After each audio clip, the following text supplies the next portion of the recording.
자, 반갑습니다. 자, 오늘은 요 화학의 언어라고 되어 있는 요 교재를 보도록 하겠습니다.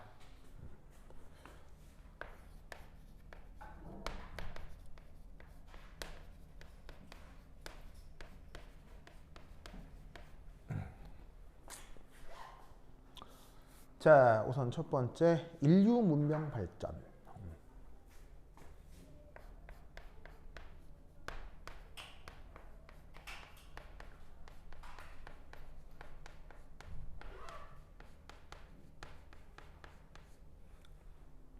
이 얘기를 좀 해보도록 할게요.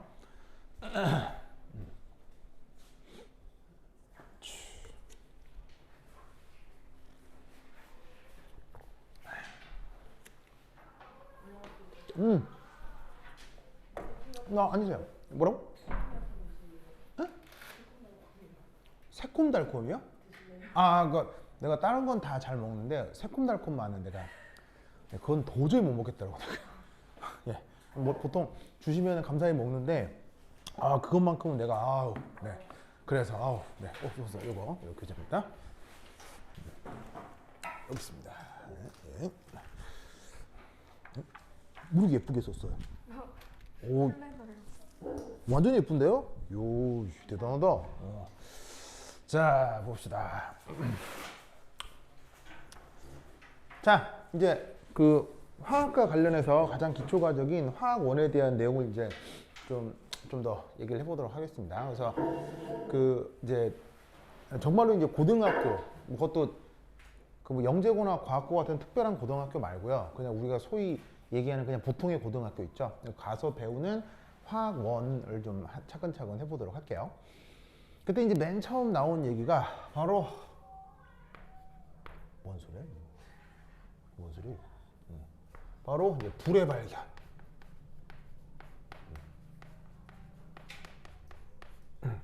자, 여러분 뭐 불의 발견 뭐 이거에 대해서 뭐 이렇게 뭐 자세히 얘기할 것까지는 없을 것 같아요. 뭐 기본적으로 여러분들이 상식선에서 알고 있는 거 있죠.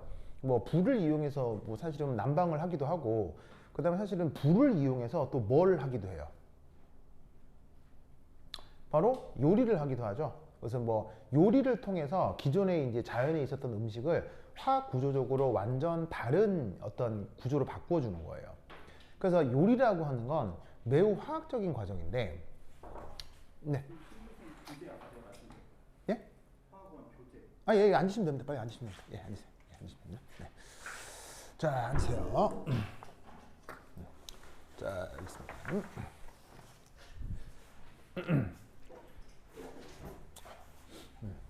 그래서 뭐 불의 반경과 관련해서는 뭐 여러분들이 뭐 기존에 알고 있던 과학적 지식으로도 충분합니다. 뭐 불 자체를 만드는 것도 중요한 화학적 반응이죠. 그래서 뭐 예를 들면 첫 번째 뭐 연소 물질, 그러니까 뭐냐면 연료의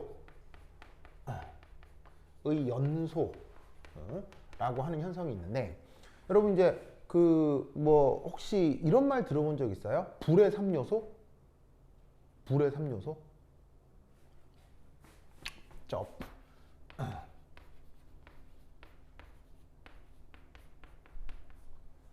혹시 여러분 초등학교 때 저기 뭐냐면은 학교에 소방관 아저씨들이나 언니들 오셔가지고 이렇게 만정교육하고 뭐 그런 적 없었어요? 보통 있는데 있죠. 그래서 이제 막 여러분 하면서 막 영상도 보여주고 여러분 불이 났을 때는 불이야 큰 소리를 지르시고 뭐 소화기 이렇게 해서 뭐 그런 나오잖아요. 그러면서 그 소방관들이 해주시는 말씀 중에 불의 3요소라고 있어요. 그래서 이제 불이 언제 나느냐, 그리고 이것을 알고 있으면 불을 어떻게 끌 수 있느냐에 대한 얘기들을 하는 거죠. 그럼 여러분 불의 3요소 뭐예요? 뭐가 있어요? 바로 뭐가 있냐면 첫 번째가 탈 것이 있어야 되죠. 탈 것. 탈 것이 있어야 되죠. 맞죠. 탈 것이 있어야 되죠. 뭐 연료가 없는데 탈 수는 없잖아요. 그리고 또 뭐가 필요하죠? 바로 뭐 또 산소가 필요하죠. 산소. 그리고 마지막으로 또 뭐가 필요해? 온도가 필요하죠. 무슨 뜻인지 알겠죠? 알겠죠? 그래서 뭐 전문용어로 뭐 발화점이다 뭐 이런 말을 쓰기도 하는데, 요 세 개가 동시에 충족돼야 돼요. 그렇다면 만약에 일어난 불을 끄려면 어떻게 하면 되겠어요? 일어난 불을 끄려면 이 세 개 중에 하나를 없애주면 되는 거죠. 뭐 연료를 없애거나 산소를 없애거나 온도를 없애거나 뭐 동시에 없애도 마찬가지고요. 그래서 이러한 어떤 것들을 이용해서 처음 이제 불을 인류가 발견을 했다고 칩니다. 그 불을 맨 처음 썼던 인류를 우리가 뭐라고 하죠? 불을 맨 처음 썼던 인류를 지금까지 연구 결과로는 뭐 누구라고 하죠? 바로 네안데르탈인이라고 하죠. 그래서 네안데르탈인부터 불을 썼다고 알려져 있습니다. 그래서 그게 이제 현생 인류까지 이제 연속이 되고요. 그래서 이런 식으로 연료를 산소랑 반응시키는 화학 반응의 최초, 그게 이제 인간이 일으킨 최초의 화학 반응이 바로 연소일 것이다라는 거죠. 그리고 나서 그 뭐냐면은 이제 또 하나 재밌는 사실은 이 불과 관련돼서 중요한 사실이 바로 요리죠. 요리. 요리라는 거 알죠? 물론 뭐 불을 전혀 사용하지 않는 요리도 있긴 합니다. 예를 들면 뭐 샐러드나 아니면 회 같은 것들은 불을 전혀 사용하지 않죠. 하지만 인간의 대부분의 요리는 불과 열을 사용해요, 보통. 그렇죠? 그러면 이때 여러분 요리는 보통 뭐냐면 보통 화학 반응일 수밖에 없습니다. 왜 요리는 물리 변화가 아니라 화학 변화죠? 보통의 화학 변화. 그러니까 샐러드나 회 같은 경우는 이건 물리 변화죠. 물리 변화겠지만 그 외에 뭐 밥을 지어 먹는다, 빵을 구워 먹는다, 뭐 고기를 구워 먹는다. 이렇게 열과 불을 가하는 그런 요리들은 무조건 화학 반응이에요. 왜죠? 왜 요리는 보통 화학 반응이죠? 뭐라고? 물질이 변한다. 아, 좋아요. 물질이 변한다. 근데 요리를 통해 물질이 변하는 걸 무엇으로 알 수가 있죠? 좋습니다. 바로 뭐냐면 이거예요. 재료와 요리의 맛이 달라진다는 거예요. 이 맛에는 여러 가지가 들어있어요. 방금 누가 얘기했던 색깔도 이 맛의 한 요소고요. 뭐 향기 이런 것들도 맛의 한 요소죠. 쉽게 얘기하면 여러분 날달걀 맛하고요 찐계란 맛은 당연히 같아요, 달라요? 다르죠. 뭔가를 먹었을 때 맛이 다르다는 것은 화학적인 구조가 변했다는 얘기예요. 아시겠죠? 그러면 인류가 불을 이용해서 요리를 함에 따라 기존의 자연에 있었던 녀석들의 구조를 바꾸고요. 그 구조가 결국 어떻게 된다? 요리를 통해 영양분의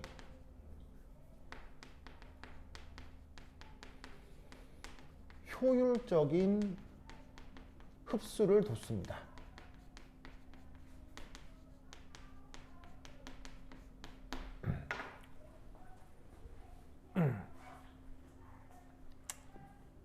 그래서 어떻게 되냐면 야채 같은 것도요.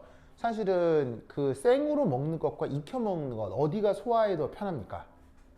당연히 익혀 먹는 것이 소화에 더 편합니다. 그래서 어떻게 했냐면 그러니까 그 식물 같은 거를 그냥 먹게 되면 소화가 잘 안 되거든요. 그래서 우리가 알고 있는 초식 동물들은 걔네들은 장의 길이가 길어요, 짧아요? 초식 동물들은 장의 길이가 엄청나게 깁니다. 아시겠죠? 이유는 식물 같은 것들이 실제로 먹었을 때 소화가 잘 안 되기 때문이에요. 근데 이제 결국 인간이 요리를 해 먹으면서 식물 같은 것들도 살짝 익혀 먹게 되는 거죠.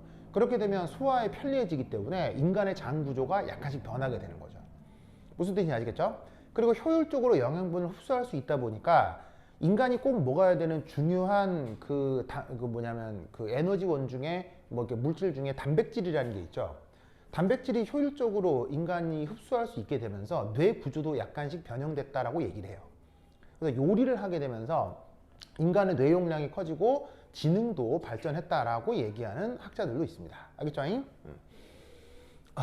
반면 이럴 수도 있습니다. 반면 요리를 통해서 특정 영양소의 파괴가 일어날 수 있습니다.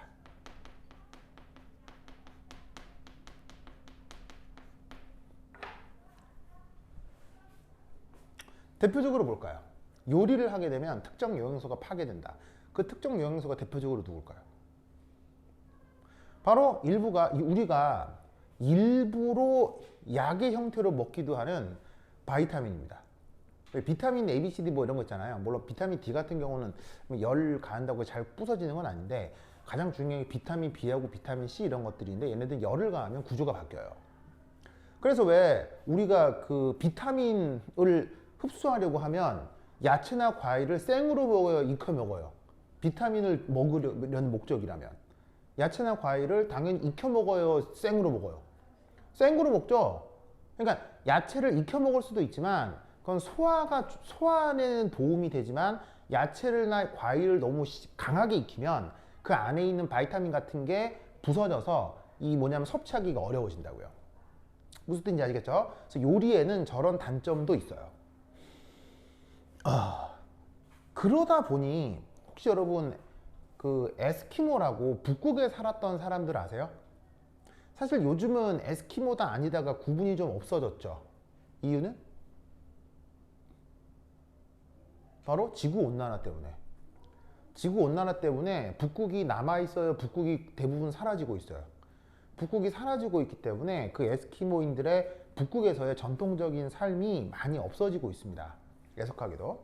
그런데 그 에스키모인들의 전통적인 삶을 연구하면요, 여러분, 에스키모인들은 바다표범 고기 같은 것들을 먹거든요. 왜냐면은 저기 북극에는 소 이런 거 없잖아요. 소 이런 게 없으니까 고기 먹으려면 바다표범 이런 거 잡아서 먹어야 된다고요. 뭐 고래도 잡아서 먹어요. 에스키모인들이 고래 사냥도 하거든요. 그래서 뭐 그런 것들 잡아서 먹는데, 재밌는 건 에스키모인들은 바다표범이건 고래건 잡아서 어떻게 먹죠? 어떻게 먹죠? 생으로 먹습니다. 요리해 먹지 않습니다. 왜일까요? 왜일까요? 비타민 때문이에요. 왜 그러냐면, 만약 에스키모인들이 전통적 삶 속에서 고기를 익혀 먹잖아요? 어떻게 되게요? 멸종합니다. 멸종. 왜냐하면 북극에는 야채가 있어요, 없어요? 북극에는 농사가 안 되죠. 야채가 없죠. 풀이 없기 때문에 북극에서는 식물을 통해서 바이타민을 흡수할 수가 없어요. 그렇다면 식물을 통해 바이타민을 흡수할 수 없다면 동물을 통해서 바이타민을 흡수해야 되겠죠. 그러면 동물의 바이타민은 주로 어디에 있어요? 피에 있습니다. 피. 그러니까 생고기를 잡아서 그 피에 적셔 먹어야 돼요. 무슨 말인지 알겠어요? 그래야 그 동물이 가지고 있는 바이타민도 그대로 흡수할 수 있기 때문에, 그래서 그 에스키모인들은 고기를 잡아서 열을 가하는 요리가 되게 제한적이에요. 보통은 기본적으로 딱 잡아서 그 마을 사람들이 모아가지고 이제 바다표범 하나 잡으면 모아서 거기서 해체해가지고 거기서 이제 고기를 바로 먹는 거예요. 되게 이상해 보이지만 반드시 그래야 되는 거예요. 알겠죠? 어쩔 수가 없어요. 근데 뭐 요즘은 지구 온난화 때문에 북극이 없어지고 그 에스키모인들의 전통적 삶도 없고, 그 다음에 에스키모인들이 대부분 보통 미국 시민 보통들인데, 그 알래스카 주에서 이제 막 뭐냐면 이렇게 막 해가지고 슈퍼마켓도 있고 뭐 이래서, 뭐 슈퍼마켓에서 뭐 야채도 사 먹고 뭐 비타민도 사 먹고 이래서 요즘은 그런 게 좀 보기가 드문데, 원래는 그랬다. 아시겠죠?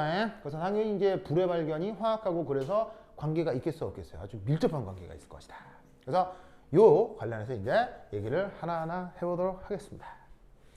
그래서 이제 재밌는 게 바로 철의 재련입니다.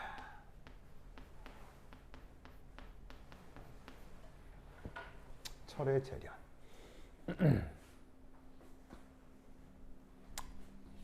자, 여러분 혹시 그 뭐 이런 말 들어본 적 있죠? 뭐 석기 시대, 청동기 시대, 철기 시대 뭐 이런 말 들어본 적 있죠? 그래서 뭐 석기 시대 때는 막 돌 가지고 물건 만들었고, 그 다음에 청동기라는 게 또 있고 철기라는 것도 있는데, 사실 요즘도 여전히 무슨 시대예요? 요즘도 여전히 무슨 시대예요? 요즘도 여전히 철기죠. 물론 막 중세시대 철기와 지금의 철기는 수준이 다르긴 하겠지만, 근본적으로 인간이 가장 많이 사용하는 금속 재료로 철은 여전한 거예요. 그렇죠? 그래서 당연히 저 철을 재련하는 이런 방식도 지금도 여전히 중요한 산업이고요. 전 세계 철강 생산 1위가 어디죠? 전 세계 철강 생산 1위. 그럼 당연히 이 철이라는 게 전 세계 모든 나라에서 다 필요하다는 얘기죠. 그럼 누군가 철강을 이렇게 생산을 해야 될 거 아니에요. 그 철강 생산 전 세계 1위.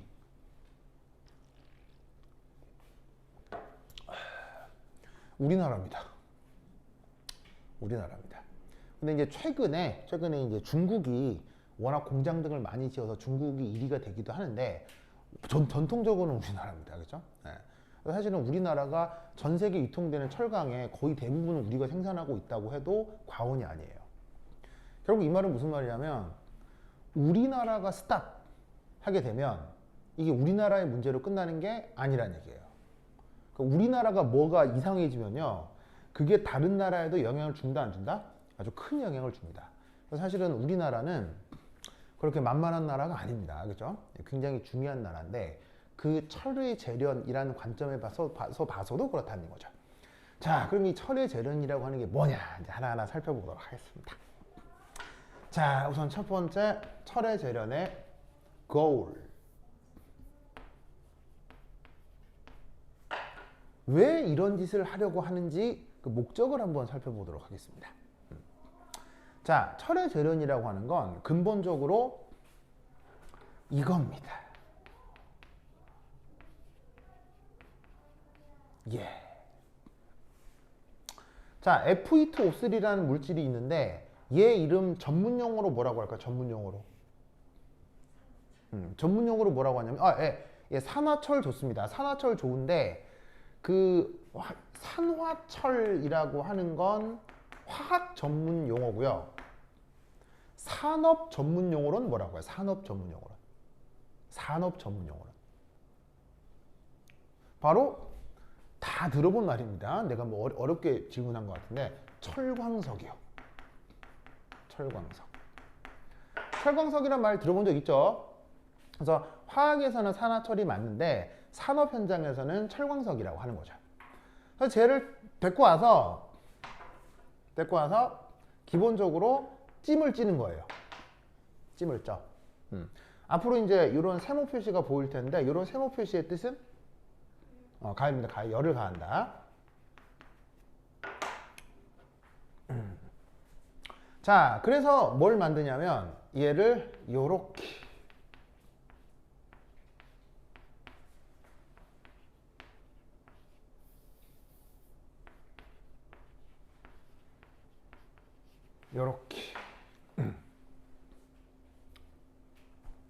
이렇게 만드는 게 바로 재련이라고 하는 것의 목적입니다.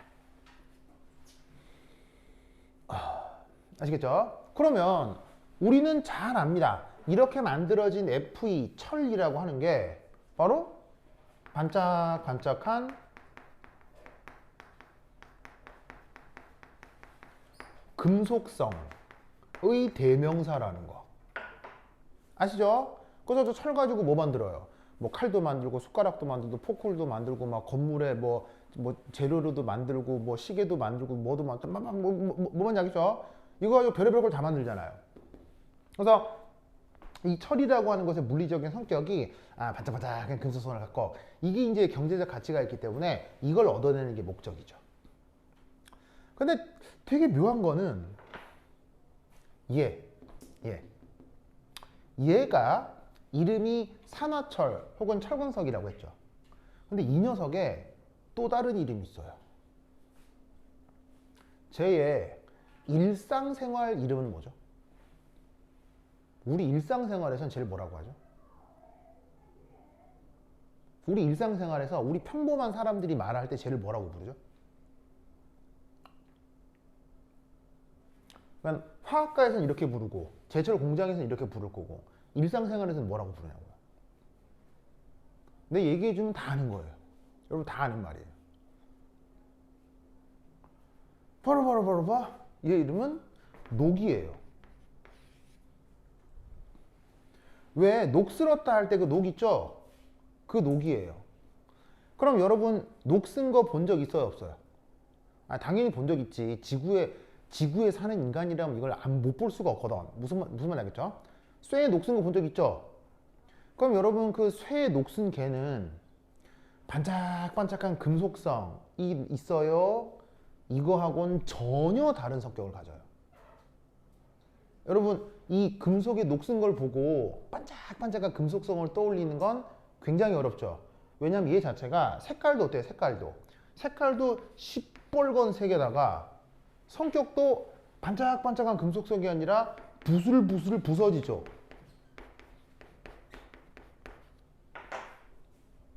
무슨 말씀인지 아시겠어요? 그러니까 사실은 철광석과 철의 성격은 완전히 다릅니다. 굉장히 다릅니다.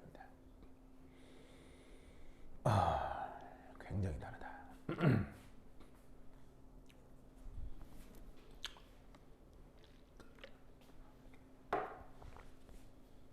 그래서 사실 이것도 상당히 미스테리인데 어떤 미스테리가 있냐면요. 바로 이것 때문입니다. 퀴즈.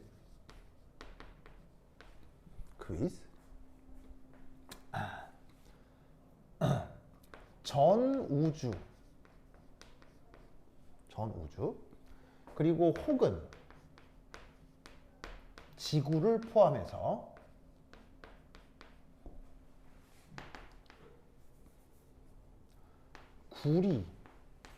구리보다 철이 훨씬 더 많습니다.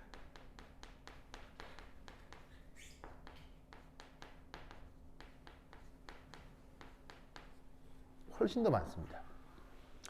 그 말은 구리는 그 양이 적다는 얘기인데 구리는 양이 적은 것을 넘어서 상당히 희귀한 편입니다.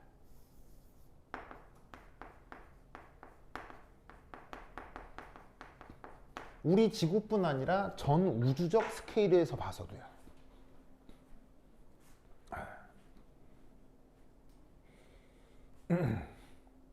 아시겠죠? 그런데 철기보다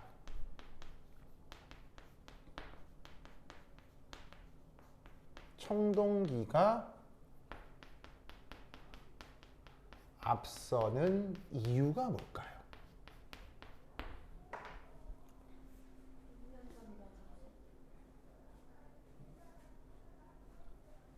앞서는 이유가 뭘까요? 앞서는 이유가 뭘까요? 앞서는 이유가 뭘까요? 바로. 자, 그리고 여기 이제 난데없이 청동기라는 말이 나왔는데요. 여러분, 청동기는 누구하고 누구를 섞어 만든 금속이죠? 이거 기술 시간에 배우잖아요. 기술과정 시간 있죠, 학교에? 그 기술과정 시간 이거 나올걸요? 안 배웠어요? 이게 역사 시간에도 안 배워요? 청동기 이거? 배우잖아요. 역사 시간에도 나오잖아요. 역사 시간 왜 이런 부분은 역사하고 자연과학이 만나는 부분이기도 한데 왜 생물학에서도 뭐 이렇게 뭐 오스트랄로피테쿠스 뭐 해갖고 뭐 네안데르탄 뭐 이렇게 하는 것처럼 역사 시간에도 배우잖아요. 그럼 그 부분은 과학하고 왜 역사가 이렇게 만나는 부분이잖아요. 이거 나온 평소인데 청동기는 뭐하고 뭐로 만드는 거예요?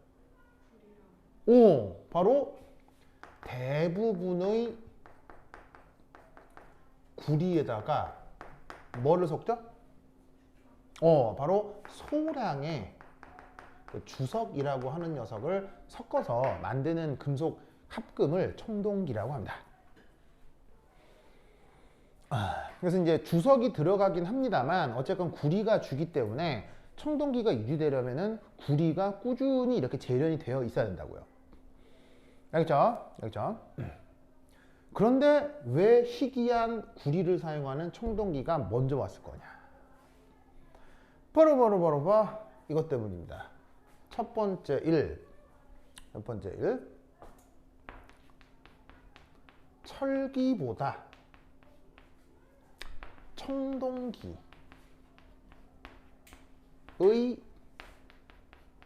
재련 온도가 더 낮다고 합니다.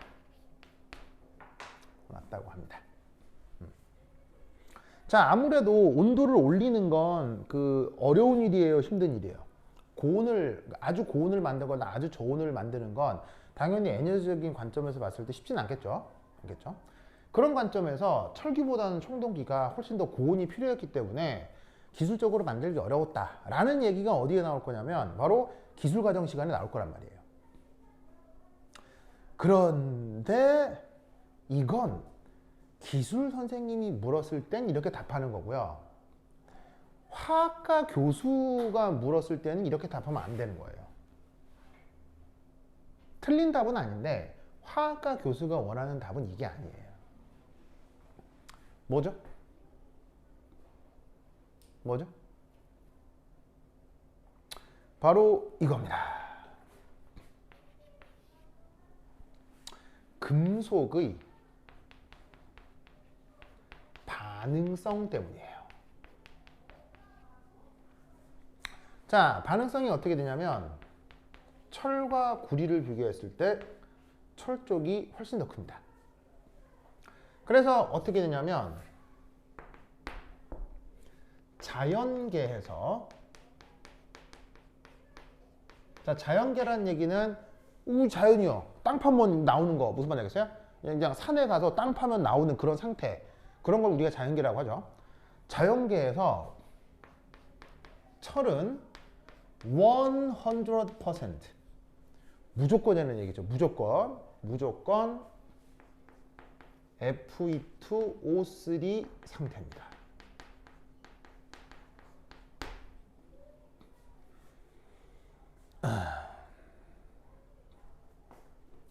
그런데 구리는 대부분 CuO 상태지만 소량 순수한 구리 상태로 있을 수 있습니다.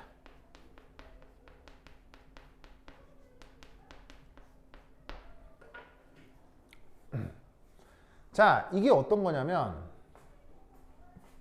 자, 철이라고 하는 게 반짝반짝한 금속성이 있습니다만 녹이 돼버리면은 부슬부슬한 빨간색 흙으로 변하는 거죠. 무슨 말인지 알겠죠? 마찬가지로 이 구리도 산소가 붙어서 산화구리가 되면요, 생긴 게 색깔이 묘해져요. 색깔이 푸르딩딩해져요. 푸르딩딩. 그래서 파란 색깔을 띠거든요. 그래서 구리광산이라고 하는 데 가서 이 땅을 파 들어가면 구리가 많이 들어가 있는 광산벽이 전부 다 새파래요. 새파래요. 알겠어요? 네, 아주 새파래요. 그러니까 색깔이 지금 여기 구리 색깔 보기가 진짜로 거의 이런 색이에요. 요것보다 약간 옅어요. 그러니까 약간 옅은 굉장히 예쁜 파란색이에요. 아시겠죠? 그렇죠? 그런데 그 구리광에 소량의 구리가 이런 식으로다가 순수한 상태로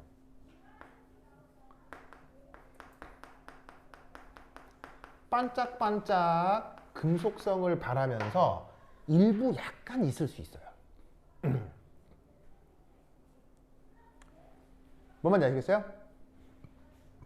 자, 그러면 이제 만 년 전에 인류라고 생각을 해봅시다. 어느 산에 놀러 갔다가 산 일부가 무너져서 동굴이 생긴 곳에 봤더니 온 벽이 시퍼래요. 알겠어요? 자, 우선 그것부터가 희한한 일이에요? 아무것도 아닌 거예요. 그것부터가 희한하잖아요. 그러니까 우리 자연계에서 이 색깔의 돌을 보기가 쉽지가 않잖아요. 근데 구리광산에 들어가면 온 벽이 새파래. 무슨 뭐 물감 칠해놓은 것처럼. 그래서 우와 신기하다 하는데 갑자기 그 어디서 뭐가 노란색으로 반짝반짝해. 구리가 이제 노란빛이 띄거든요.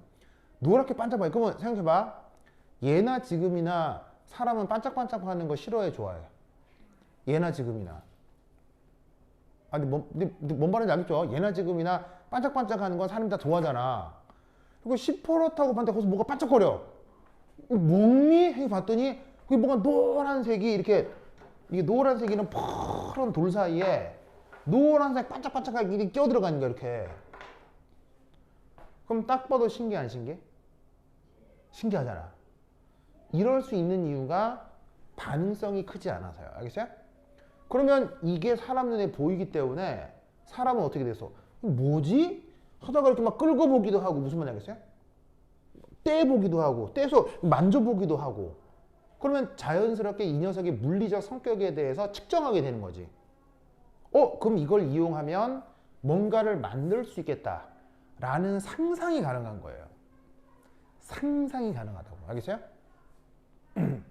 뭔지 알겠죠? 근데 여러분 이걸 보고 이걸 상상할 수 있겠냐고요. 뭔 말인지 알겠어요?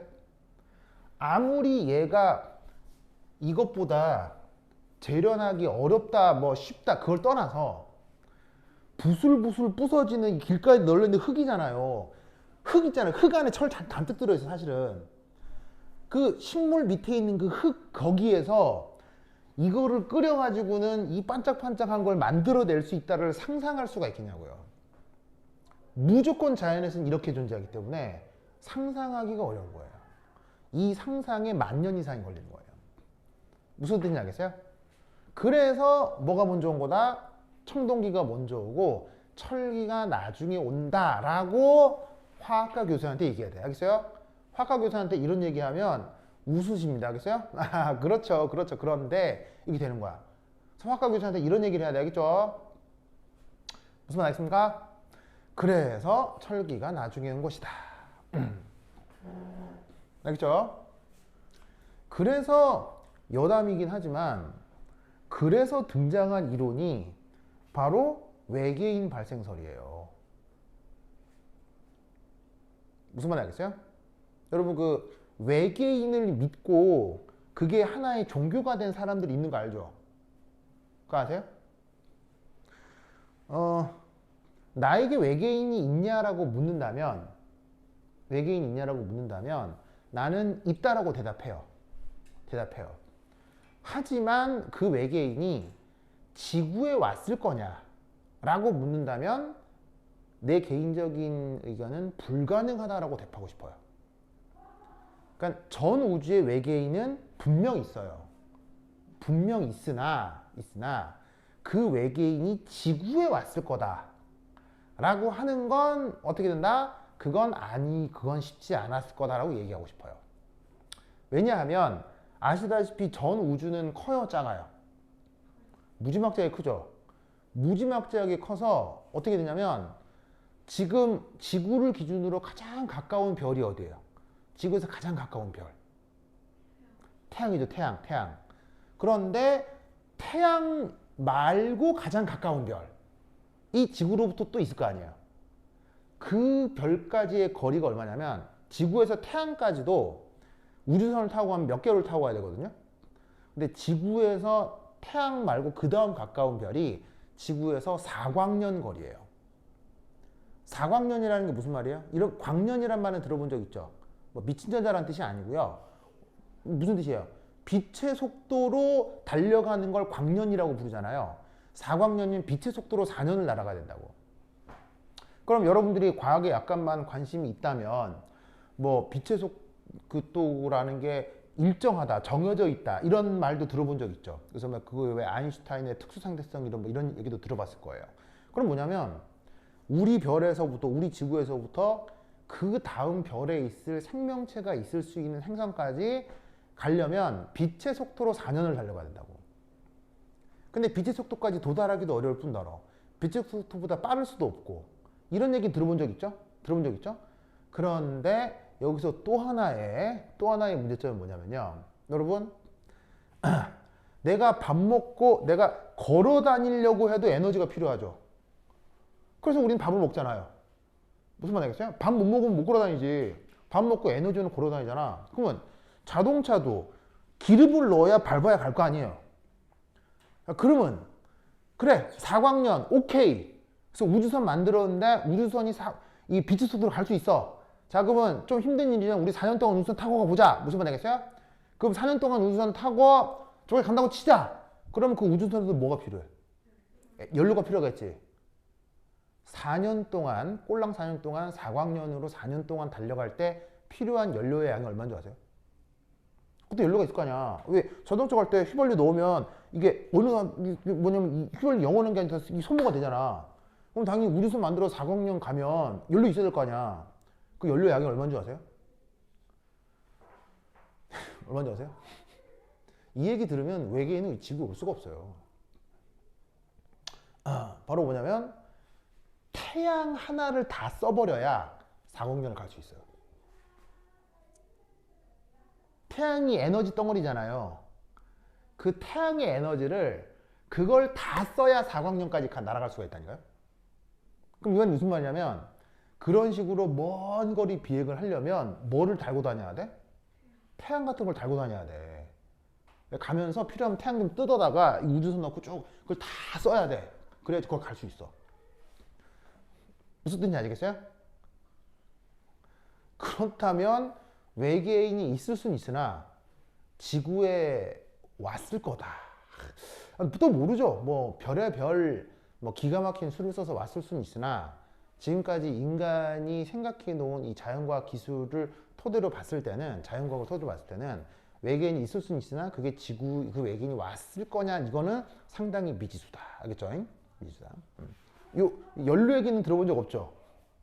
예. 네. 그러니까 연료 얘기 딱 듣는 순간 아 에바구나. 근데 느낌 오죠? 무슨 말 알겠어요? 네.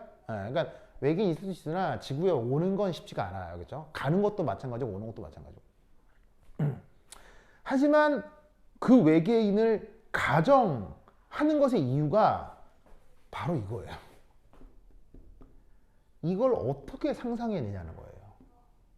무슨 말 알겠습니까? 어떻게 상상해내냐. 아는 사람이 가르쳐 준 거다. 그래서 지구에 과거 외계인이 와서 인류에게 철기 기술이나 청동기 기술 이런 걸 전수했을 거다라고 얘기하는 사람들도 있다는 얘기예요. 근데 그 사람들 얘기가 영 개구라 개뻥이 아닌 게 놀랍게도 철기라고 하는 문화는 특정 지역의 문화예요? 인류 전체의 문화예요? 철기라고 하는 건 인류 전체의 문제죠. 근데 예를 들어서 지금 우리나라에서 완전 지구 반대편에 있는 나라가 어디죠? 우리나라에서 딱 지구가 있었는데 우리나라에서 완전 지구 반대편에 있는 나라. 그러면 우리나라에서 지구 반대편에 있으면 가장 멀리 있는 나라잖아요. 그 나라가 이번 우리랑 축구를 한 우루과이예요. 대한민국에서 딱 지구의 무게중심 딱 관통해가지고 딱 그 반대편 우루과이 있거든요. 그러면 요즘 대한민국에서 우루과이까지 가고 싶어.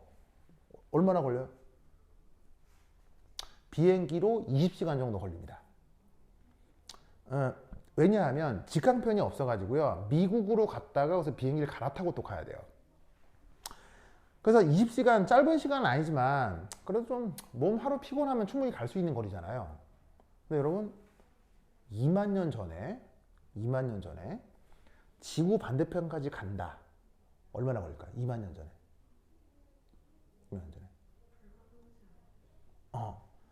굉장히 어렵습니다. 왜냐하면 가다가 산도 있고 강도 있고 바다도 있고 무슨 말 알겠어요? 그 다음에 걔들만 있으면 다행이게 곰도 있고 막 무슨 말 악어도 있고 막 무슨 말 알겠어요?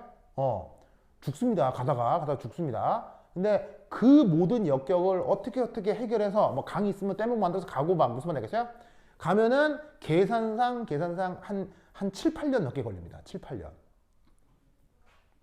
무슨 말 알겠죠?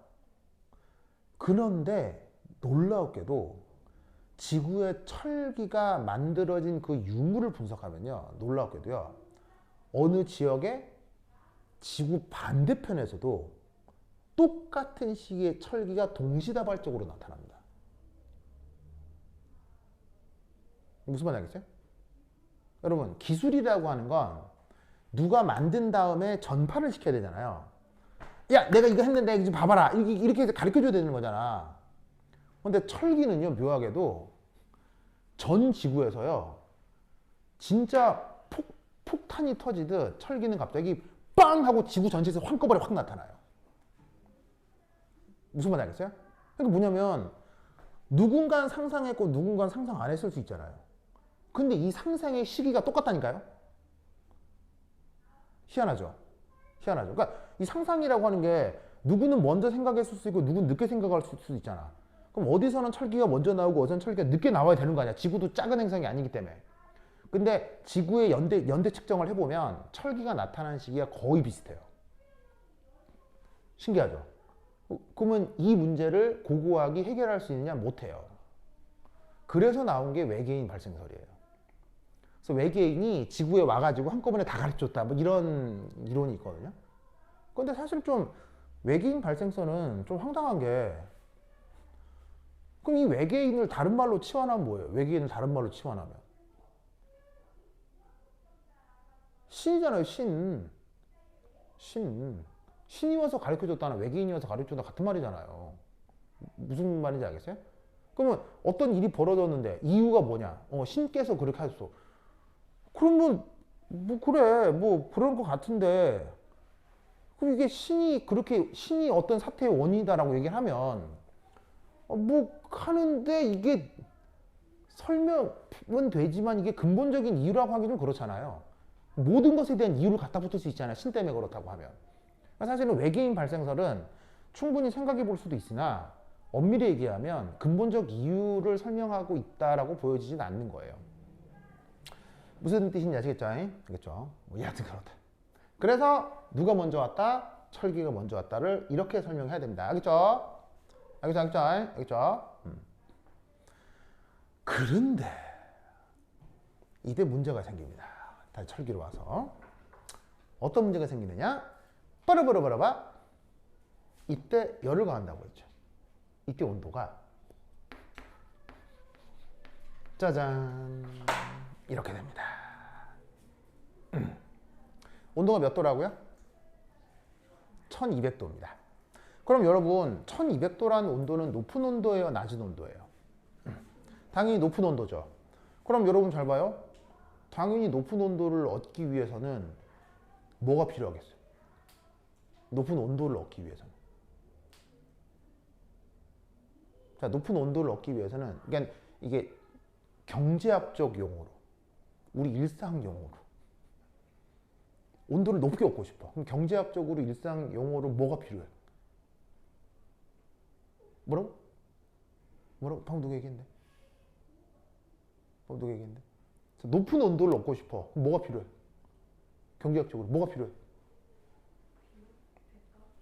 그렇지. 돈이 들 거 아니야. 비용이 들 거 아니에요. 무슨 말인지 알겠어요? 그러면 이 온도가 높으면 높을수록 그 비용은 크겠어? 비용은 작겠어? 비용은 크겠지. 즉 이 온도까지의 비용이 아주 많이 들게 돼요. 그럼 여러분 생각해 보세요. 어떤 아이템을 가지고 사업을 구상했어요. 근데 그 사업을 통해서 예상되는 기대 수익이 있잖아요. 근데 그 예상되는 기대 수익이 있긴 하지만 이게 비용이 너무 많이 들어요. 그럼 비용이 너무 많이 들면 만들어진 상품의 가격이 어떻게 되겠어요? 너무 비싸지겠죠. 너무 비싸지면 당연히 아무리 좋은 상품이어도 시장성이 있어요? 시장성이 없어요? 시장성이 없다는 얘기예요. 무슨 말이냐? 만년 전에 철기 제작자들은 이렇게 하면 된다는 걸 깨닫을 것이나 비용이 너무 많이 들기 때문에 이거를 거대한 산업으로 만들기에는 무리가 있다라고 판단한 거예요. 그렇다고 하면 이 온도를 어떻게 해야 되겠어요? 이 온도를 어떻게 해야 되겠어요? 낮춰야 되겠죠. 그래야 비용을 줄여야 이게 지속 가능한 산업이 될 거 아니에요. 그럼 이 온도를 어떻게 낮추느냐 하는 거예요. 알겠죠? 그럼 이걸 온도를 어떻게 낮출까요?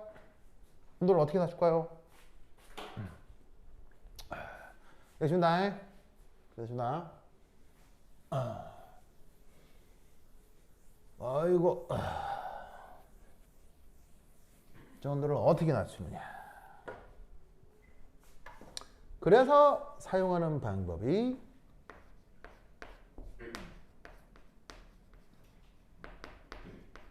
케미컬 커플링입니다.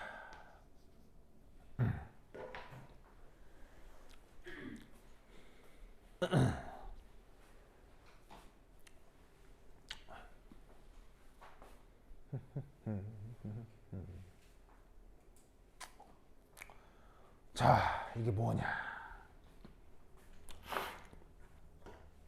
얘를 이제 우리말로 어떻게 번역하냐면 화학 짝지음 이라고 하는 건데, 이건 뭐냐면 반응성이 큰 반응을 이용하는 겁니다. 그래서 그렇지 못한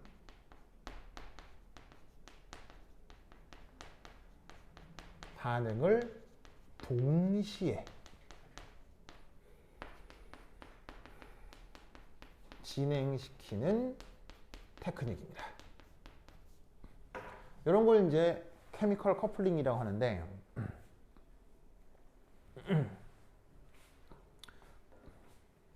예를 들어서 왜 이런 업체 있잖아요. 왜 신발 가게 중에 이렇게 알파벳 신발 가게가 있잖아요. 아시죠? 그래서 이 알파벳 신발 가게 가시면요, 특정 그 신발의 가격이 굉장히 싼 경우가 있어요. 그 브랜드에 가서 사도 더 싼 경우가 있어요. 그런 경우 있죠. 어쩌다 보면. 무슨 말인지 알겠어요? 흔치는 않은데 내가 꼭 사고 싶은 거였는데 확실히 이 가게에 있어. 근데 가격이 그 원래 브랜드의 가격보다 더 싸. 이런 경우 있거든요. 이거 어떻게 된 걸까요? 이거 어떻게 된 걸까요? 중고요? 중고 아닙니다. 딱 그 새로 나온 따끈따끈한 겁니다. 중고 아닙니다. 자, 왜 그런 거냐면 이게 이제 일종의 마케팅 기술인데, 이게 뭐냐면 회사에서 이 회사는 회사 전체가 그냥 수익을 올리면 되죠. 맞죠? 그럼 생각해봐. 특정 제품 1이 있고 특정 제품 2가 있는데, 어쨌거나 1과 2를 다 팔아서 전체적으로 수익이 나면 되는 거 아니에요. 그쵸? 그럼 이때 잘 봐. 어떤 녀석은 싸게 팔아서 오히려 적자가 된다고 하더라도 다른 녀석을 더 많이 팔면 전체적으로는 흑자죠. 맞아요? 맞아요? 그러면 회사 입장에서는 특정 제품이 적자냐 흑자냐 보다는 전체가 적자냐 흑자냐가 중요한 거 아니에요. 무슨 말인지 알겠어요?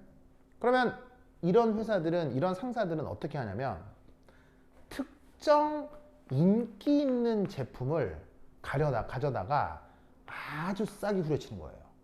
뭐를 감안하고? 손해를 감안하고. 그러니까 이 가격에 팔면 무조건 손해인데 그 손해인 걸 감안하고 특정 제품을 파는 거예요. 그러면 주변 사람들이, 소비자들이 어떻게 되게 유명한 제품인데 싸게 판대.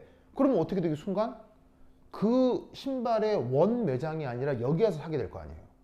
사람들이 우르르 모이겠죠.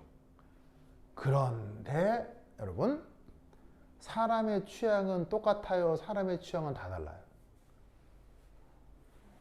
사람의 취향은 다 똑같아요? 다 달라요? 다 다르죠. 인기 있는 제품이라고 해서 우르르 왔을 거 아니에요. 신발을 신어봤겠죠. 하지만 인기 있는 제품이라고 모든 사람한테 다 맞아요? 아니잖아요. 그럼 딱 신어보고 인기 있다고 했는데 신었더니 나한테 안 어울려. 그럼 그 소비자는 어떻게 하겠어요? 옆에 있는 다른 걸 신어본다고요. 그럼 다른 걸 신어봤는데 난 이걸 사러 왔지만 실제로 신어보니까 이게 더 예쁠 수 있죠. 그런 제품들 옆에 쫙 구비해 놓는 거예요. 무슨 말 알겠어요? 그러면 사람들이 이거 신어보고 왔다가 다른 거에 매출이 올라가는 거예요. 물론 이걸 사가는 사람도 있겠지만, 뭔 말인지 알겠어요? 하지만 결론적으로 전체가 뭐가 된다면, 전체가 흑자가 된다면 이 회사는 이 마케팅을 쓸 수 있는 거예요. 무슨 말인지 알겠어요? 이 마케팅을 가장 많이 썼던 업체가 바로 일본 업체들이죠. 일본 업체들. 이게 ABC마트도 일본 건지 아는 거 알죠? 그래서 일본 업체들이 이런 마케팅 기술을 굉장히 많이 썼었어요, 옛날에. 알겠죠? 이걸 화학 반응에 응용하는 걸 케미컬 커플링이라고 해요. 뭔 말인지 아시겠어요? 알겠어요? 자, 온도를 딱 보니 이거 잘 돼요, 잘 안 돼요? 잘 안 되는 거죠. 그럼 얘를 누구랑 같이 반응을 시킨다? 원래 억수로 잘 되는 거랑 반응을 시키는 거예요. 그러면 그 덕에 얘도 일부 진행이 될 수 있다고요. 무슨 말인지 알겠죠? 그래서 뭐를 가져다가 반응을 시키느냐.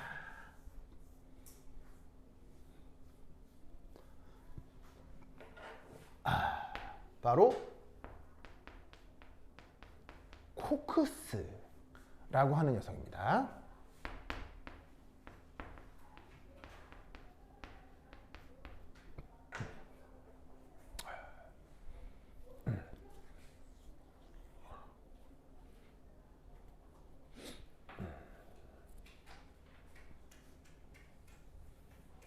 자, 이 코크스라고 하는 녀석은 뭐냐면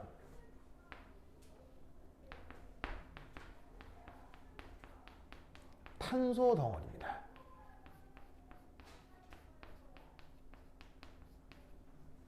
탄소 덩어리. 탄소 덩어리. 자, 탄소 덩어리 대표적인 예로 뭐가 있냐면요. 그 유명한 다이아몬드. 얘도 탄소 덩어리죠. 맞나요? 근데 이 탄소 덩어리 중 흑연이라는 애도 있고요. 석탄이라는 애도 있고요. 뭐 석탄 중에 무연탄이라는 애도 있고요. 유연탄이라는 애도 있고요. 갈탄이라는 애도 있고요. 은근히 종류가 굉장히 많습니다. 우리는 보통 뭐하고 뭐 탄소 덩어리 하면 다이아몬드하고 흑연만 배우지만 얘들만 있는 게 아니에요. 굉장히 종류가 많아요.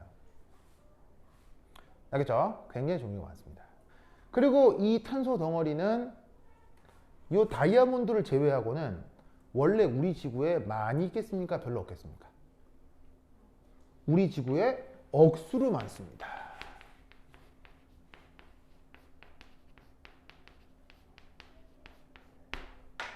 그런 것 중 코크스라고 이 산업계에서 불리우는 물질 중에 코크스라고 하는 애가 원래 이다 이런 얘기인 거죠. 그럼 쟤도 어쨌건 그냥 탄소거든요. 탄소. 그럼 쟤를 가져다가 이런 식의 반응을 시키는 거예요. 바로 이렇게.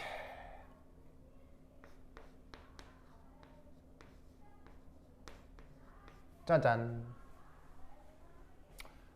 여기에 탄소 덩어리라고 했잖아요.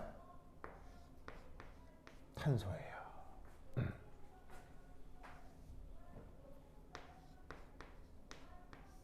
그러면 뭐가 만들어지느냐? 바로 철이 재련되어 나오고 짜잔 이산화탄소가 맹글어집니다.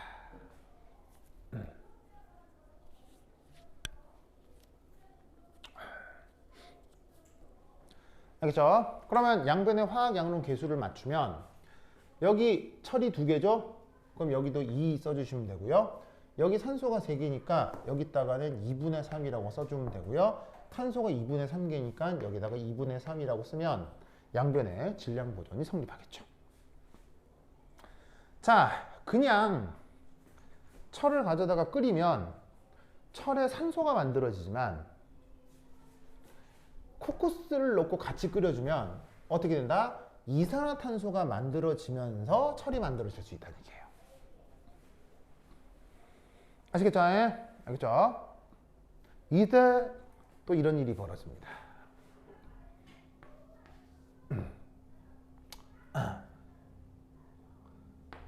철의 재련은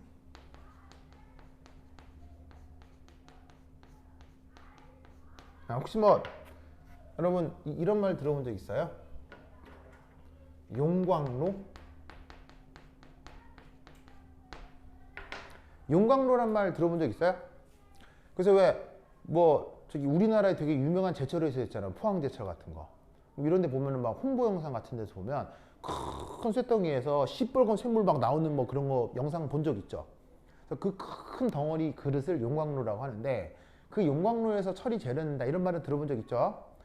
그 용광로는 놀랍게도 산소가 희박합니다.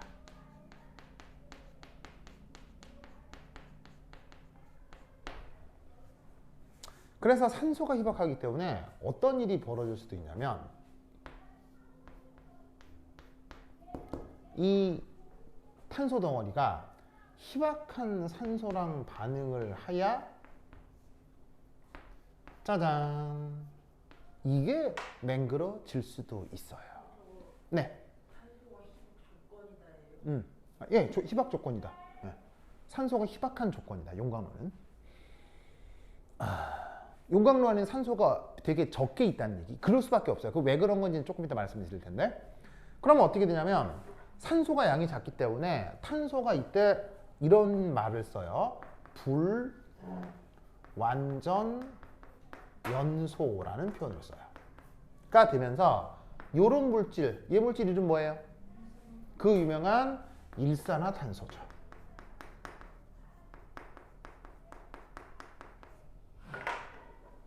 이게 이제 참고로 산소가 풍부하다면 그때는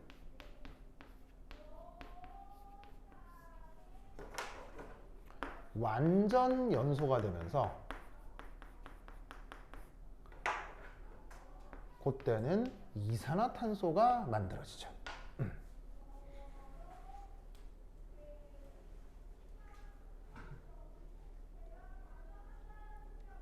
아시겠죠?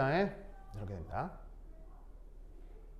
근데 용광로는 산소가 풍부한 조건이라고 그랬어요? 희박한 조건이라고 그랬어요? 희박하기 때문에 용광로에서는 코크스가 여기에 있는 철광석이랑 반응할 수도 있지만 일부는 일산화탄소로 바로 바뀔 수도 있다고요. 아시겠죠?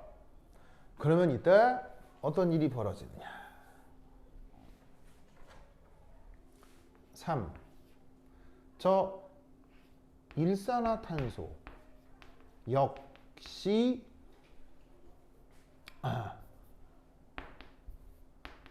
환원제가 될 수 있습니다.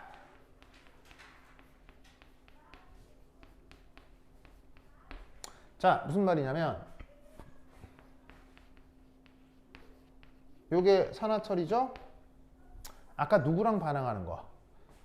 탄소랑 반응하는 것만 생각했는데 얘가 이렇게 일산화탄소랑도 반응할 수 있습니다.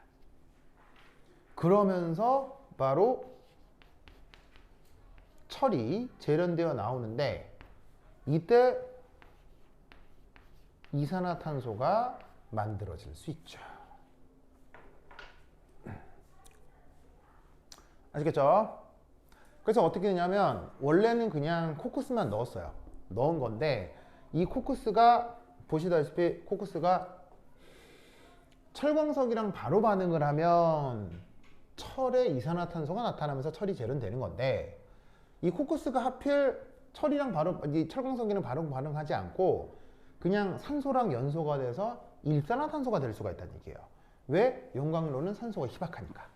근데 그래도 상관없어요. 왜? 만들어진 일산화탄소가 어떻게 할 거니까 철광석이랑 또 반응할 거니까. 그럼 또 철로 재련되어 나온다는 얘기예요.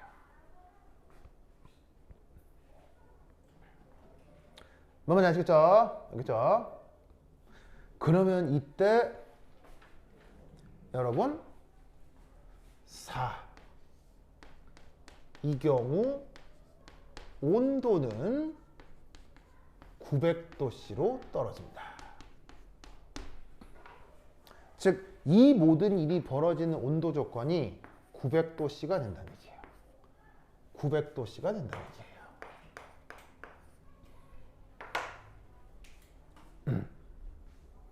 아시겠죠? 900도씨, 900도씨. 그럼 사실 여전히 900도씨도 뭐 낮은 온도는 아니지만 아까 1200도씨에 비해서는 충분히 어때요? 1200도에 비해서는 충분히 낮아졌죠. 그렇죠? 그래서 이 900도씨가 정도가 되면 충분히 산호파가 되는 거예요. 그리고 아까 얘기했던 이 코크스는 흔하기 때문에 얘는 싸겠어요? 비싸겠어요? 얘는 되게 싸요. 지구의 1000배까지도 많아. 그러니까 코쿠스 자체는 비용이 거의 없는 거야, 그렇죠? 그러니까 어떻게 돼? 싼 코쿠스를 쓰고 온도를 떨어뜨리면 충분히 비용이 확 떨어지게 된다는 얘기죠. 그러면 산업성이 생기고 대규모 산업 형태로 발전을 시킬 수가 있다고요. 그래서 이제 10,000년 전에 철기가 만들어진 후에 인류는 거대한 철기 산업이라는 거를 만들어내게 된 거죠. 무슨 말 알겠죠? 알겠죠? 그래서 요게 바로 이제 철의 재련 과정에 있는 첫 번째 철의 재련 과정의 목적, 두 번째 케미컬 커플링이라고 하는 상황이 되겠습니다. 됐죠? 됐죠? 논리를 꾹꾹 끄게 되시기 바랍니다. 오케이, 됐다. 그죠? 자, 이때 여기 이런 말이 등장하네요. 이런 말이 등장하네요. 환원제. 환원제. 자, 여러분, 산화제, 환원제 이런 말 들어본 적 있나요? 들어본 적 있나요? 네. 바로 지금 이 철의 재련 과정에서 산화제, 환원제 이런 말이 등장하게 되는데 이게 이제 어떻게 되는 건지 한 10분 쉬었다가 얘기를 해보도록 하겠습니다. 오케이, 됐다. 그럼 한 10분 동안 화장실 다녀오시기 바랍니다. 오케이, 됐다. 화장실 가자. 화장실. 아이고, 뽀봉.